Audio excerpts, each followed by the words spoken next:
Hello, friends of Collegium Voetilianum. My name is Carolina Vesnic. I am a researcher at Collegium Voetilianum, and this week I'm back with Father Grzegorz Chalup, and we're going to talk about a great work of Pope John Paul II, Love and Responsibility. Father Chalup, have you read this book? Yes, I have. Trick question, because this is a popular book, and I think if you're someone who's interested in Karol Wojtyła's ethics, this is probably one of the first books that most people have read. It's the first book that I read by Wojtyła. What could you say to us about this book? Why is it popular? When was it written? These kind of things, introductory. Yeah, the book was published for the first time in 1960 when Karol Wojtyła was a professor of philosophy at the Catholic University of Lublin at the chair of ethics. But at the same time, he had a lot of contacts with young adults, with university students, and he was very deeply involved in the pastoral life and also in the problems experienced by young adults. One of such problems is human love. So he decided to write a separate book on this very important topic to explain it in a way which would be accessible to his readers, but also the book which will provide a proper background to understand properly the human love. So the book was published in short because of two reasons. One scholarly reason, another a pastoral reason.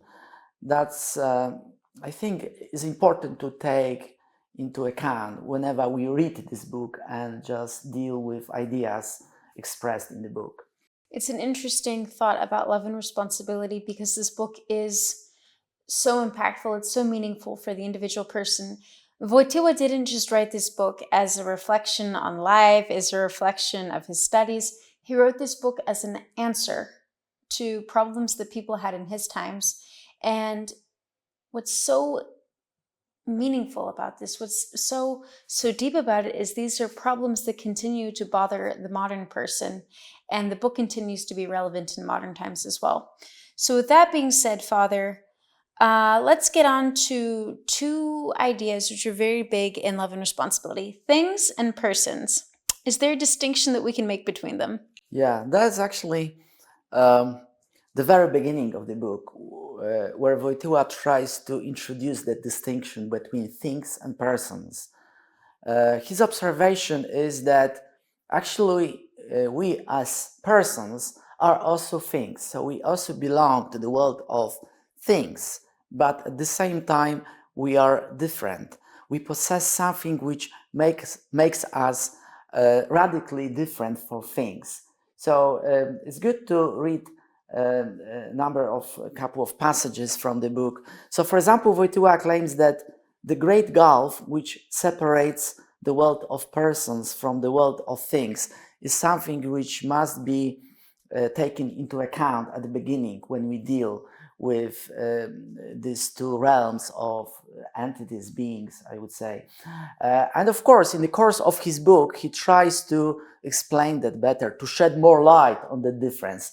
But his very initial observation is that there is such a huge difference between the world of things and persons. So for Wojtyła, what makes a person in essence? Yeah, that's a very good question, because this question is undertaken by many philosophers. We cannot give a definite answer. It's still an open question, yeah? But Wojtyła realized that the person is a special entity, yeah, which possesses in him herself something more, namely something which is not possessed by things. Let me quote again from his book. Wojtyła claims, the term person has been coined to signify that a man cannot be wholly contained within the concept individual member of the species, but there is something more to him, a particular richness and perfection in the manner of his being, which can only be brought out by the use of the term of the word person. So his attention is directed toward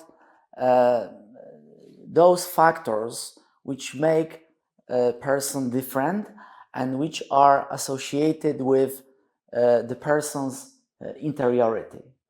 Because only when we try to analyze the phenomenon of person's interiority, we discover why that being is the person, not a thing. So interiority is absolutely the key term here.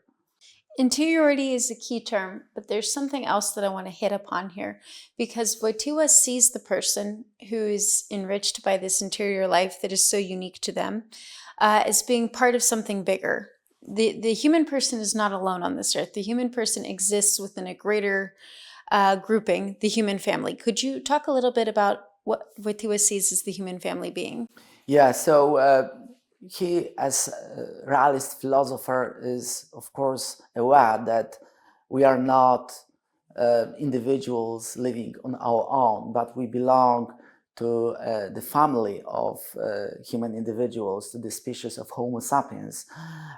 So we share the same human nature.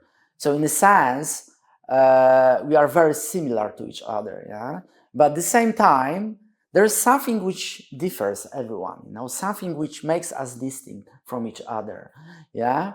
And there's a particular point which intrigues him to, in a sense, bring out those factors which makes us different as persons, yeah?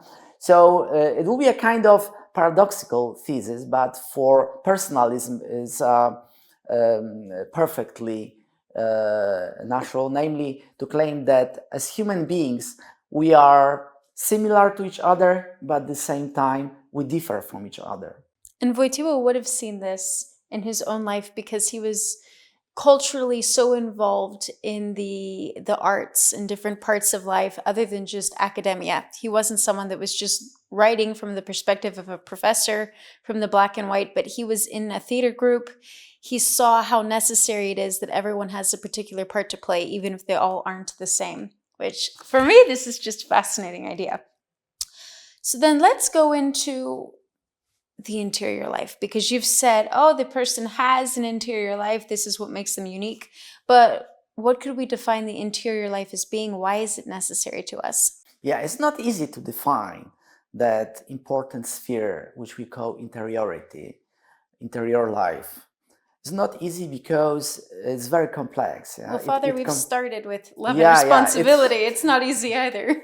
It encompasses all mental activities, all inner experiences, including religious experiences, all aesthetic experiences. So it's very rich and complex. And as I said at the beginning, many philosophers deal with this difficult problem, try to shed more light on that, to propose their own ways of interpretation.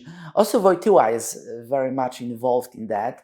And his claim is that interiority, the interior life, is basically organized around the truth and goodness.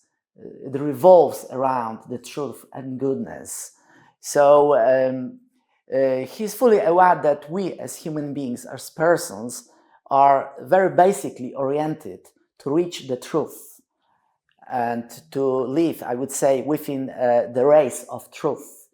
Without that, we'll be always lacking in something essential, unhappy, I would say. And consequently, goodness, good, yeah? Everyone is oriented to get to know the truth and to be enriched with the truth, and finally to conduct good moral life, to, in a sense, enact that goodness into his, her moral conduct. So these two basic categories, the truth and goodness, are essential for the person's interiority. And could we say then that the interior life is in a way pushing us to look for the goodness and truth? Yes, yes. It's a lot to consider. The person isn't just someone who's thinking, like the consequences of actions of what can give me the most, but they're also in a way looking for what is the goodness in what I'm doing, what is the truth that's pushing me forward. It's absolutely fascinating. Um, and then let's think about, because this is the idea that if a person can look for truth, they're aware. They're aware that maybe what around them isn't true. So what does Wojtyła say about awareness? Wow, he has a very complex concept of awareness, consciousness. I think that it's good to dedicate a separate conversation interview to explore that. But definitely it's a part of the person's interiority.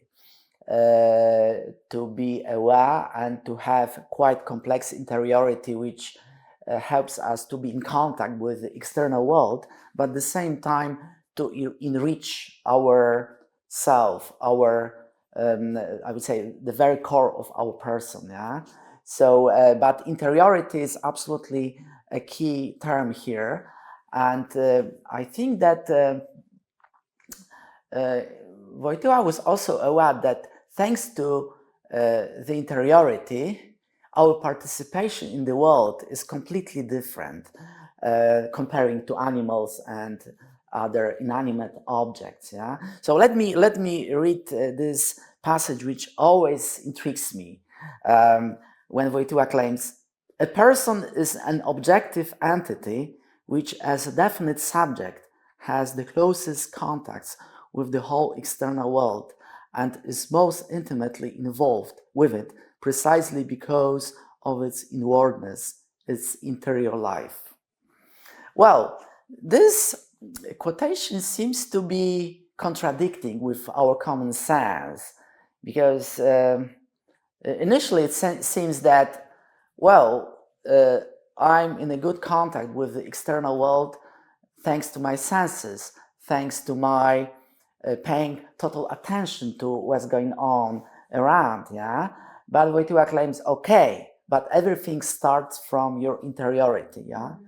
The more mature your interiority is, the more fullest participation in the external world. So in a sense, we as persons act from inside, yeah? Not only as far as our cognition is concerned, but also as our acts and actions are concerned. So interiority helps us persons and in a sense enables us to completely different participation in the external world. Thanks to that, we have a special insights into structure of things, relations between things, and our also it gives us an opportunity to get to know how to relate to them. Yeah. So exteriority plays here an absolutely essential role, and I think that there is something which actually is reserved only to human individuals, to human persons. And that's another, I would say, advantage we have, another privilege we have as human persons.